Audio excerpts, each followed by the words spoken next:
各位乡亲，大家好，欢迎收看《华视在地新闻》，我是齐莹莹。今日是立冬，24节气内面的立冬补冬补喙空，真个乡亲会食一个火锅啦，炖一个补汤来养生。要不过啉补汤有学问，如果你本身骹手较冰冷的，也是用过敏性鼻炎的，会使用树木啦，也是树菌子汤来补气血。若是讲本身已经有3悬的体质啦，那咧啉汤的时，都要先将这油甲抠掉、挂掉，再去啉。同时爱搭配一寡青菜来食。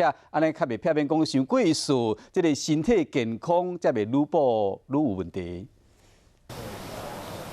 跟人参一起煮参汤，老姜啊，煸煸的，较慢火甲煸到安尼扣来，了啊鸡肉较落甲炒炒的吼。啊，我袂使食糜，因为我身躯过敏。这位太太真巧，立冬补冬补喙空，毋过毋是啥物汤拢会使啉。你要带骨还是没带骨的？菜市也袂鸡歹，今仔日生理特别好，爱鸡腿、爱鸡翅的拢总有。毋过啉补汤爱注意，爱先看家己的身体状况。较冰冷、容易感冒的人，当然可以补气补血。